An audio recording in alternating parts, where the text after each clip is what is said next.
Welcome to Tentacles and Turtlenecks, where a monster with no dungeon of his own, and so nothing better to do, teaches you how to be a master of your own dungeons.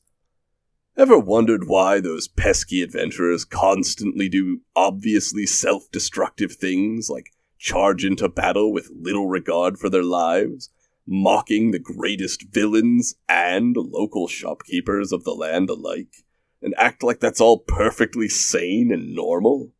Wondering why, when they defeat mighty dragons and vampires, they still seem unsatisfied with their victories? Or perhaps you're wondering why the literally God's-sent miracle that is healing magic is seen by those same adventurers as being so lackluster. The answer to all of these is surprisingly related. The heroes haven't faced the permanent consequences of death. But that's easier said than done, right? I mean, everyone knows that while the heroes of editions past lived such fragile existences that the first few coins they earned from their adventuring careers went right toward reserving their grave sites. But modern adventurers are basically invulnerable, right? Right? Today's topic is one that comes up very often, and is one that is near and dear to my heart as a mind flayer recently evicted from his home by heroes. Why is it so hard to kill adventurers? Or more precisely, today we'll be talking about death and healing spells. First, before getting ahead of ourselves, it's worth asking why it even matters if the heroes are immortal or not. Well, it is for a few reasons. First, the very real risk of death adds the single most meaningful piece of tension to your world possible. Self-preservation is a fundamental instinct, and no one wants their own character to, nobody wants to die. And that instinct can be leveraged to create dramatic moments, create narrative tension, and to guide behavior. But if the threat of death is off the table, you've lost all that beautiful drama that comes along with it. And because the risk is so great, it also means that the rewards feel all the more rewarding. It's just more meaningful, satisfying, and exciting to feel like you really earned that magic sword, pile of treasure, or level up, than it is to have it simply handed to you. And while no one wants to die, the looming threat of death is what makes life worth living. I've always assumed that it's the constantly looming fear of death that has driven humans to such great successes like empires and first-level starting feats, while elves have been happily relaxing in their forest towns working on that same concerto for the last 300 years because it's not quite perfect. But then suddenly they're thrown into mortal danger and they progress in skill and power just as quickly as their more mortal human counterparts. It also helps eliminate the more nonsensical adventuring style that may clash with more grounded worlds and settings. It's hard to take a threat seriously when everything you've ever faced has been the inflatable toy knockoff version and not the all fangs and claws variety. If you want your heroes to take your threats of world domination seriously, you need to show them you're serious. And when there are safety nets the entire way through the journey, they're just going to assume that when they do foolish things, those nets will catch them. And that's our fault for being the ones to put those nets there in the first place. Alright, so if having an actual threat of death is beneficial, it does beg the question, where does this whole idea of it being hard to die even come from? Well, that's a multifaceted issue, and it comes down to a few factors.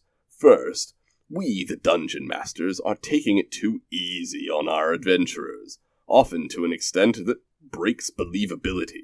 Second, no matter how evil we think we are, and how delicious the brains of our foes may be, we still feel that pang of guilt when we kill our friends.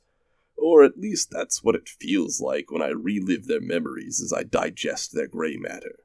Third, the heroes have access to some obnoxious abilities that can bring them right back from the very brink of death, healing magic. And to all three of those I say, we need to just get over it. We'll cover these as the tangled mess that they are. Remember that for an adventurer to die, they need not only to have their stamina and will to stand sapped enough for them to be knocked unconscious at 0 hit points, but then they need to fail 3 death saving throws. Half the time, even unaided, they'll just survive the whole mess. But more troublesome is that they have a long time to be rescued, and even worse, that being rescued usually means being brought right back into the fight by healing magic. Regaining even a single hit point is like a bungee cord ready to snap tight and bounce a downed hero right back from death's door to full effectiveness on the battlefield. Couple that with the fact that in a slugging match between a fierce monster and magic that can cure wounds, the monster's damage is usually going to come out on top. This leads to this whole secondary set of problems where those same adventurers now undervalue their amazing healing powers, instead believing them only to be useful for keeping their wounded allies popping up after they fall like some sort of dragon-fighting weeble-wobbles.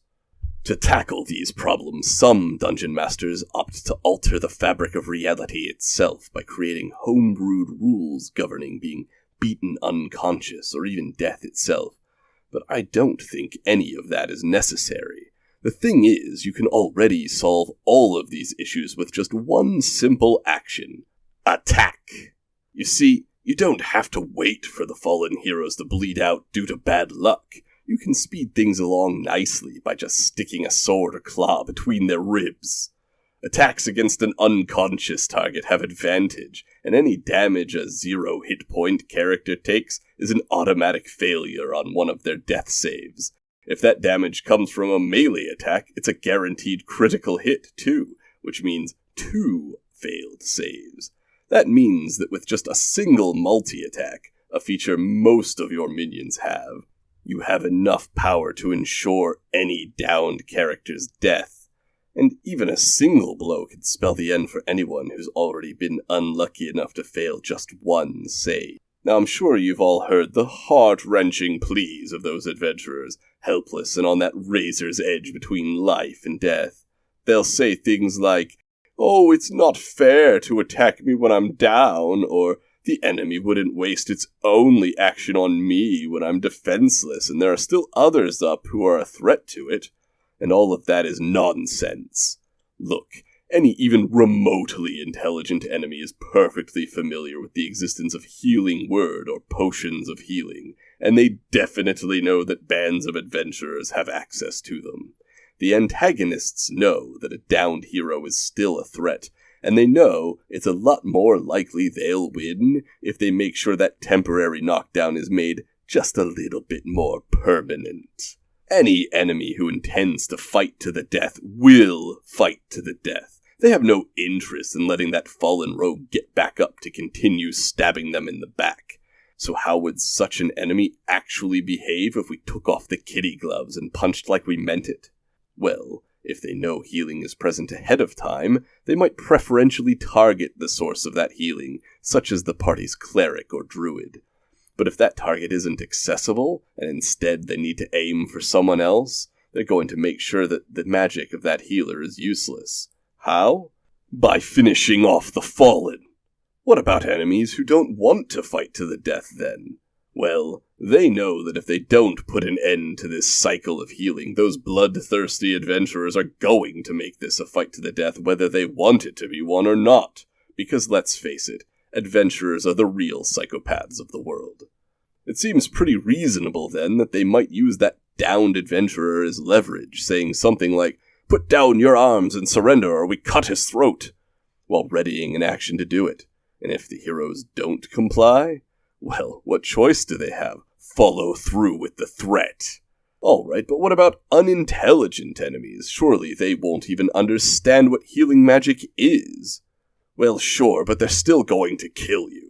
That owlbear that's defending its nest or out on the hunt, it's a vicious, brutal apex predator with its survival instincts on overdrive. It's not going to stop by just knocking someone out. It's going to rip them to shreds. Or how about that pack of phase spiders in the caves? They aren't going to waste all the effort it took to fill that paralyzed prey with venom, after all. One will drag that helpless adventurer away while the others continue to distract the rest of the party. And their nest, far up above and out of reach of any easy rescue where dinner will be safe and undisturbed. Basically, the monsters know what they're doing and it's time they behave that way. And when it comes to higher level adventures, we need to crank up the dial on our deadliness about as high as it goes. That's because after a certain point, death really becomes only about as annoying to your average hero as the flu. It's pretty miserable while you have it, but you'll probably get better after not too long. By 5th level, your average cleric has access to spells like Revivify, which can immediately undo that whole killing thing. And by 9th level, they can cast Raise Dead, which, unlike Revivify, which needs to at least be used in a timely fashion, it can be used pretty much at the party's leisure. At that level, it's best to think of death as nothing more than another condition, like being paralyzed or stunned, that the party's going to have to recover from eventually, and they will, given the chance. So it's sensible for any properly dangerous threat at that point to try extra hard to make sure they never get that chance. But when death becomes only a minor setback, it loses a lot of its impact. So how can we make sure it still carries weight even at those high levels? Again, many dungeon masters set about this by brewing their own rules to make death more permanent or resurrection more complicated. But again, I still disagree that's necessary. It's only possible to raise someone from the dead if they're, well, available. The easiest way to make death lasting and dangerous is to make sure the body can't be easily recovered. You see, nearly all magic that can restore life to the deceased needs the body, and it has a range of touch. If the body isn't accessible, there's a much greater threat there, often forcing the adventurers to put themselves in harm's way to rescue their fallen allies. And if the body is completely unrecoverable, say, having fallen into a chasm, been washed away by a river, been burnt to nothing in a pool of lava, been eaten by a dragon, oh, you get the idea. That person is gone. Powerful foes may have other, more interesting options to thwart revival. Anything that destroys the body would work well, for instance, a wizard or a beholder's use of disintegration. But necromancers and the undead can raise the fallen as their undead thralls before they can be brought back to life. If nothing else, this at least forces that band of adventurers to disturbingly face their former ally in battle and bring them down before they have any chance of bringing them back to life. And extreme cosmic threats like demon lords, liches, and even minor deities could capture the souls of the departed, completely preventing their return. But perhaps most simply, many revival spells simply fail if you cut off the target's head, which seems to me to be a fairly practical strategy that any intelligent enemy might employ when faced with adversaries who can literally bring back the dead. And also, a head makes an excellent bowl for sipping brain. Now, the other issues remain, but those are ones that we need to confront within ourselves. Death is a part of this game, world, and we need to plan around it, not pretend it doesn't exist. It's sad when our favorite hero meets its end, but that just means it's time for the next one to step up. We need to take death into account when plotting our adventures. It sucks when someone dies and the adventure grinds to a halt. But the story doesn't need to come to an end just because someone is gone. We need to rethink how it will continue. Don't feel bad that you've ended the life of a well-loved character. Mourn them and move on. Death is a part of adventuring, and we all need to learn to embrace it, even if it does feel bad when it's happening. That isn't to say that, as the scheming lords of our dungeons, we should be going out of our way to constantly kill the heroes. After all, who are we going to monologue to about our brilliant plans if they're all dead and gone? Wiping them out all at once may sound appealing, but now you have to explain the whole quest to a brand new bunch of greenhorns and hope that they take the bait like your last pack of victims, heroes. The goal is to create challenging and deadly encounters that the adventurers will ultimately overcome, but not without a cost. The threat of death alone is enough to convince those miserly wizards to burn through a few spell slots and drink a few potions to survive, and that's a few less spells and potions you'll have to deal with when they show up in your throne room. Also, while the threat of properly deadly enemies increases the tension and excitement of an adventure, it also helps address that other issue we talked about, that of magic being seen as lackluster. It doesn't improve healing magic's performance mid-battle, of course, but when being knocked out might lead to certain death, the thought of starting a fight with only half your stamina becomes a much more frightening prospect. Suddenly, staying at full health and topping off between encounters becomes the only survival strategy, and the idea that a one-hit point hero is as effective as a full health one is thrown right out the window, because while they can both fire off an arrow or spell just the same, only one of them is about to die. And if you want to further encourage the belief in the value of healing magic, you can go one step further by dropping big, nasty, high-powered attacks on your unsuspecting adversaries. A dragon's breath or a fireball will do nicely. After all, you're in bad shape when half of the party goes down to just the opening volley. Even worse shape when that dragon is willing to tear the fallen in half 6 seconds later. Any adventurers expecting that kind of battle are not going anywhere near any dragons unless they've filled up that hit point tank before the trip. Does this mean all healing is suddenly great? Well, no, but it does change the perspective on it quite a bit. Healing Word is still excellent for emergency rescues and action economy, and something like Prayer of Healing is still fantastic for mending a large number of wounds between battles when you lack the time to rest. But a spell like Cure Wounds? Well, it's never going to be as useful as either of those spells at what they do. But I suppose it does have some versatility in that it can be used during combat, unlike Prayer of Healing, and it does heal a little more than Healing Word between encounters. In theory, it lets you replace several spells with only one, but in practice, I don't think I'd pass up the alternatives if I wanted to make it home in time for dinner. Aside from the monsters attacking with rubber claws and dungeon masters being afraid of offending the dead, I believe that it is a spell like Cure Wounds being the proverbial poster child for healing magic that drives a lot of the bad press. It's competing with amazing alternatives like Mass Cure Wounds and Healing Spirit, which can both turn the tide of a battle.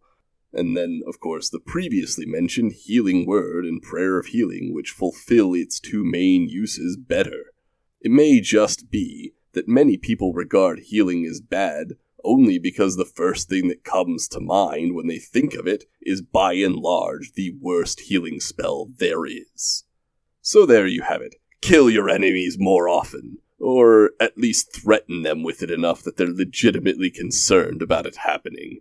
It'll create better tension, drive more resource consumption, and overall make victories feel more amazing. It also has the added bonus of making healing magic seem a little bit more appealing. 2 birds, 1 fireball. Anyway, thank you for spending your time in this tavern with me. If you enjoyed it, consider giving it a like with the Tavern Keep. And if you'd like more content like this, please subscribe and turn on notifications.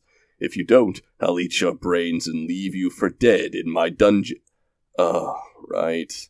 Really going to have to summon some monsters and take that thing back one of these days, aren't I?